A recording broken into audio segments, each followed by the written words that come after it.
late 1940s, a group of Russian researchers discovered an experimental gas-based stimulant which could eradicate the need for sleep in humans.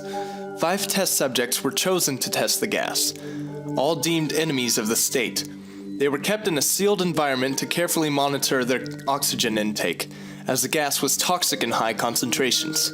This was before closed-circuit cameras, so their only means of monitoring the subjects were microphones and a few thick glass portholes into the chamber.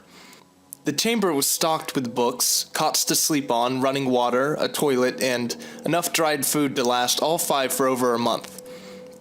Everything was 5 for the first 5 days. The subjects hardly complained, having been promised, falsely, that they would be freed if they did not sleep for 30 days. Their conversations and activities were monitored closely, and it was noted that they continued to talk about increasingly traumatic incidents in their past life, and the general tone of their conversations took on a darker aspect after the 4-day mark. After 5 days, they started to complain about the circumstances and events that led them to where they were, and started to demonstrate signs of paranoia. They stopped talking to one another, and began alternately whispering to the microphones and portholes. Oddly, they seemed to think they could win the trust of their researchers by turning over their fellow comrades.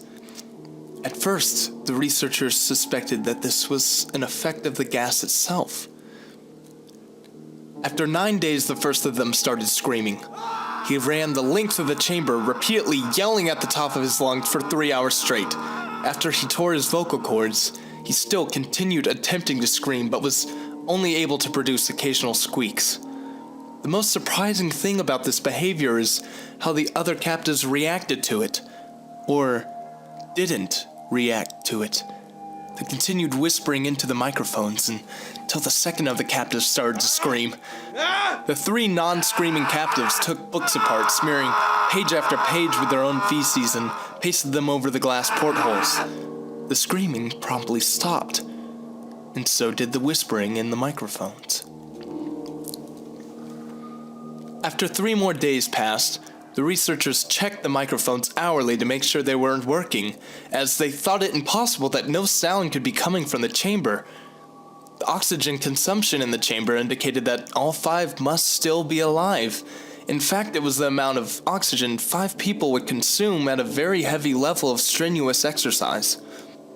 On the morning of the 14th day, the researchers did something they said they would not do. They used the intercom inside the chamber, hoping to provoke a response from the captives. They announced, "We are opening the chamber to test the microphones. Step away from the door and lie flat on the floor, or you will be shot. Compliance will earn one of you your immediate freedom." To their surprise, they heard one single phrase in a calm voice respond, "We no longer wish to be freed." Debate broke out among the researchers and the government officials funding the experiment. Unable to provoke any other response using the intercom, it was finally decided to open the chamber at midnight on the 15th day. That night, the chamber was flushed of the gas and filled with fresh air. Immediately, voices from the microphones began to object. 3 different subjects began begging, as if pleading for the life of loved ones, to turn the gas back on. The chamber was opened and soldiers sent in to retrieve the test subjects. They began to scream louder than ever, and so did the soldiers when they saw what was inside the chamber. 4 of the 5 subjects were still alive, although no one can rightly call the state that any of them were in living.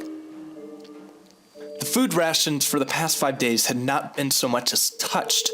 There were chunks of rotting flesh from the dead subject's thighs and chest stuffed into the drain in the center of the chamber, which allowed 4 inches of red liquid to accumulate on the floor.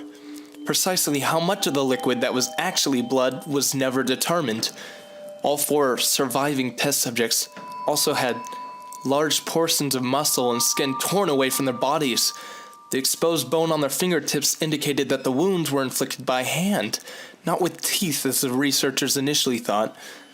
Closer examination of the position and angles of the wounds indicated that all of them were self-inflicted. The organs below the rib cages of all 4 test subjects had been removed. While the heart, lungs, and diaphragm remained in place, the skin and muscles attached to the ribs had been ripped off, exposing the lungs through the ribcage. All the removed blood vessels and organs remained intact. They had just been taken out and laid on the floor, fanning out around the bodies of the subjects. The digestive tract of all four could be seen working, digesting what was apparently their own flesh, which they had been eating for many days.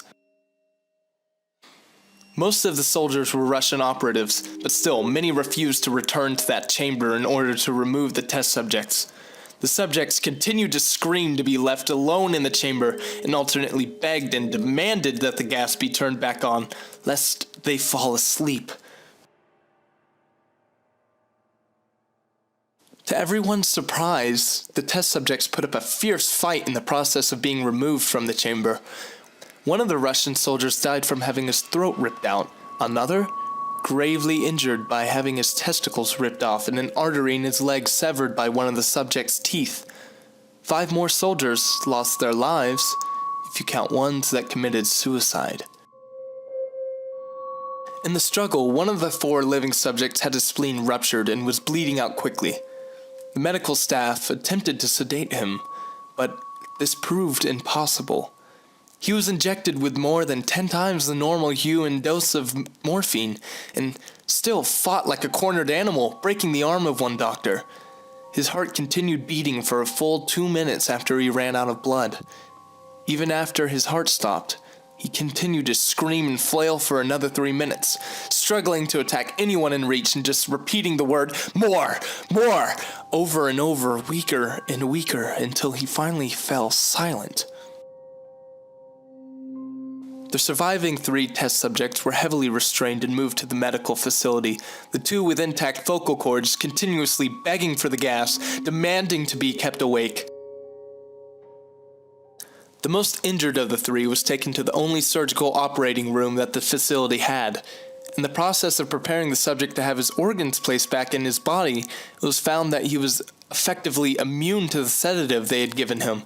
He fought furiously against his restraints when the anesthetic gas was brought out to put him to sleep. He managed to tear most of the way through a 4-inch wide leather strap on his wrist.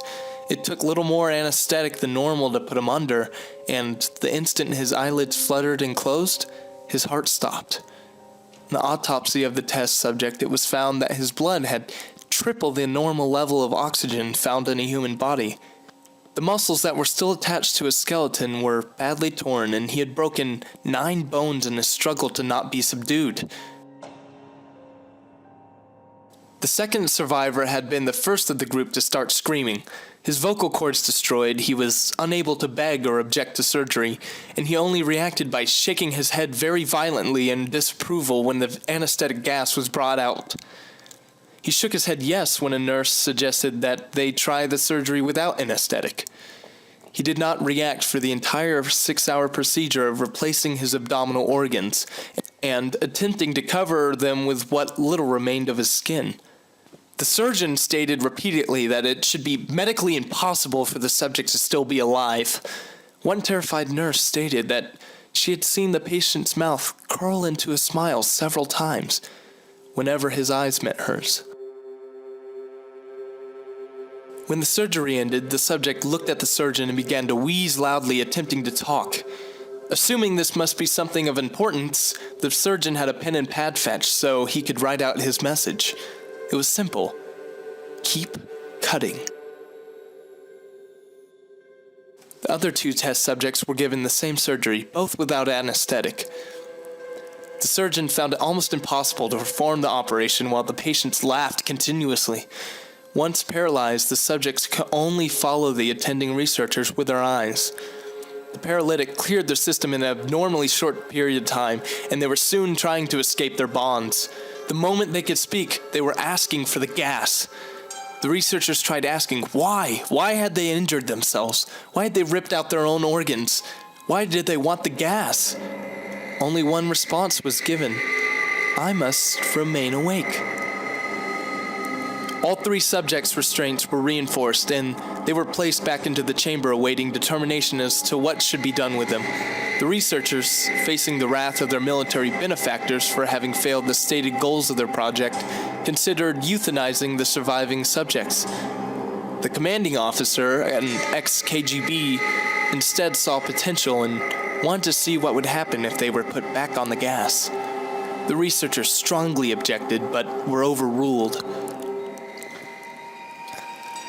In preparation for being sealed in the chamber again, the subjects were connected to an EEG monitor and had their restraints padded for a long-term confinement. To everyone's surprise, all three stopped struggling the moment they were back on the gas. It was obvious that, at this point, all three were putting up a great struggle to stay awake. One of the subjects that could speak was humming loudly and continuously. The mute was straining his legs against the leather bonds with all his might, first left, then right, then left again, just to have something to focus on. The remaining subject was holding his head off his pillow and blinking rapidly. Having been the first to be wired for EEG, most of the researchers were monitoring his brainwaves in surprise. They were normal, but most of the time, he just flatlined. It looked as if he was repeatedly suffering brain death before returning to normal again. As they focused on the paper scrolling out of the brainwave monitor, only one nurse saw his eyes slip shut at the same moment his head hit the pillow. His brainwaves immediately changed to that of deep sleep, then flatlined for the last time as his heart simultaneously stopped. The only remaining subject that could speak started screaming to be sealed in now. His brainwaves showed the same flatlines as the other one who had just died. The commander gave the order to seal the chamber with both subjects inside as well as 3 other researchers. One of the 3 immediately drew his gun and shot the commander point blank right between the eyes, then turned the gun to the mute subject and blew his brains out. He pointed the gun at the remaining subject, still restrained to a bed, as the members of the medical and research team fled the room. "I won't be locked in here with these things. Not with you," he screamed, at what could no longer be called a man strapped to the table. "What are you?" he demanded. I must know. What are you?" The subject smiled. "Have you forgotten so easily?" the subject asked. "We are you.